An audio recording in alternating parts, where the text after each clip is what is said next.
So the title of my talk, Planetary Phase Shift and the Soul of Civilization. Not sure what that means, but hopefully it will become clear. This is an interesting image. I wanted to start with this. A colleague of mine specializes in the study of information systems. And this is from the year 2016. And what he did is he tracked all of the bubbles of, it's not that clear on the slide, but you can see that there's some small circles there. So what he tracked was how the communication bubbles had formed these kind of enclosed networks where people were talking to themselves in these closed circles of communication, and there wasn't that much interaction between the circles. And essentially what he was trying to understand was how it is that in such a pivotal time, people were coalescing around fragmented, polarized loops of information, were not speaking to each other. And as we all know, since then it's only become worse. We're experiencing what you might call information overload, crisis. We can't have conversations with each other anymore. We're finding it so challenging and so difficult. Why is this happening? I believe this is not just an accident. It's actually part of a big systemic process that very few of us understand, but it's not really that difficult when we get to grips with it. Now, this seemingly complex diagram is an iconic piece of work by a famous systems ecologist called C.S. Honig. And what he noticed, he used to study natural systems at all scales. So animals, predator-prey relationships, forests, everything. And he noticed that every single natural system goes through the same cycle. It starts kind of down there at the bottom with exploitation or growth. And you might see a system, it could be a group, a population, it starts like that, it grows quite rapidly, and then it begins to become very interconnected and stabilizes at the conservation stage, which is stage 2. And in stage 3, it begins to break down. There may be an environmental disruption, there could be a big shift, and it causes the system to go into what is a 3rd stage. He called it the release stage. And there is this tremendous release of materials and energy. And the system, you know, it's trying to essentially adapt to its environment. It's taking all this information in and processing it. It could be a species of forest, it could be a species of animal. It's adapted, it's used this information. But because of this disruption, there is this release, and it has to do that process again. So it starts moving into the reorganization stage, when it's again processing information about its environment and using that to change its material configurations, and the process continues. It's this cycle. It's this wonderful, amazing cycle that we see at all scales in nature. Now, why is this important? Because we're not separate from nature. We're the same, we're part of nature. We have a sense that we're separate, but we're not. Human civilizations move through the same cycles, and we see this with the rise and fall of civilizations in history. And I believe that we're seeing this in our global civilization. So if you map that cycle in this way, in a chronological order, arguably you can see that industrial civilization has gone through the first phase of tremendous growth. I mean, we can have an academic debate about when it started exactly. Was it during the era of colonization, or did it start with the Industrial Revolution? But we know it's happened. And then we've kind of scaled to this stabilization phase. Perhaps it was the golden age of capitalism, around 1945 to 1970. And we seem to be, I believe, moving into this release stage. And I think we're in that nexus there, towards the bottom, maybe not at the bottom, but somewhere there between release and reorganization. I believe that our civilization is moving into that liminal space, where the old order is fracturing and something new is emerging. Now, what's very important to understand about this is that, just to take a step back, what I mentioned before, life comes in different sides. It's not just matter, it's also information. We can have a scientific debate about how they work, but we can see that there is a configuration of matter and energy, and there is that element of trying to understand the world and use that to process how we adapt to the environment. So there's always these two components. Within the natural world, we see its matter, energy, information. And in civilization, I would suggest perhaps it's technology and organizing systems and societies and culture and value. And those two things are not really separate, they're mutually constituted, they're part of the same reality, really, but we just see them differently. But that's our way, at a big meta scale, of interacting with the world.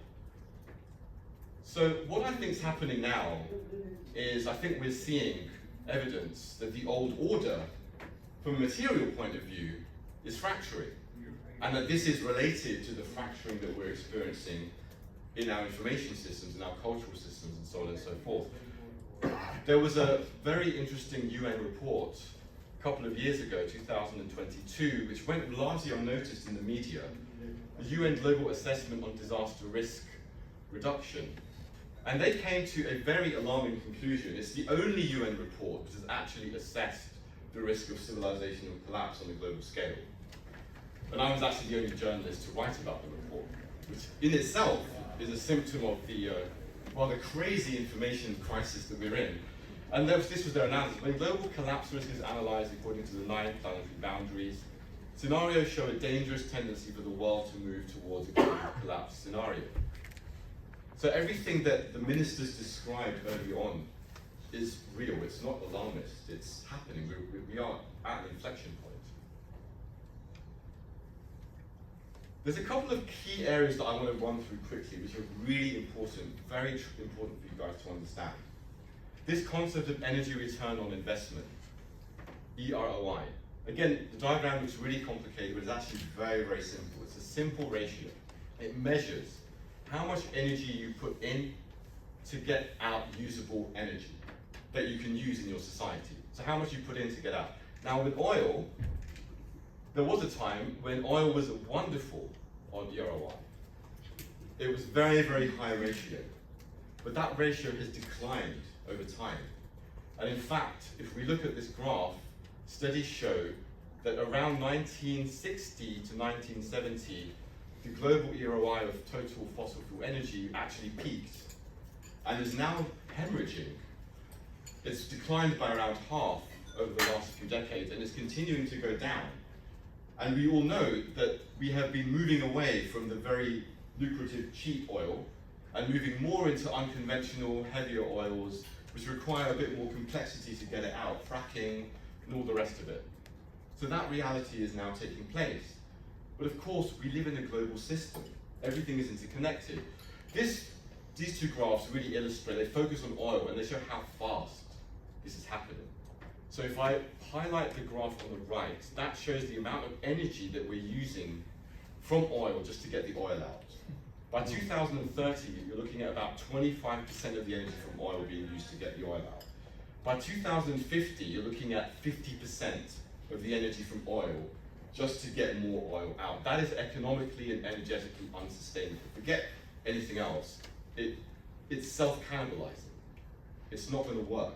So what is the impact of that? People are talking about Russia and the invasion of Ukraine as one of the key reasons why we have an energy crisis, and of course it is. It's a major driver of the oil price spikes, but it's not the only thing. There was a crisis that was already underway, which was to do with the way in which humanity related to the earth and used its resources. And because our systems are so tremendously interconnected, we're finding that the energy crisis we're seeing is feeding into all the other crises. It's created a crisis of inflation, a cost of living crisis. It's increasing the cost of energy inputs into all the other things that we do, whether it's food production and so on and so forth, the cost of manufacturing. And of course, we also have a climate crisis as a result of dependence of oil and gas, which is driving a food crisis. And it's all interacting into this perfect storm. You hear about this idea of the polycrisis. The polycrisis is not made up of separate discrete crises that just happen to be happening at the same time. It's one single systemic crisis. It's a crisis of civilization.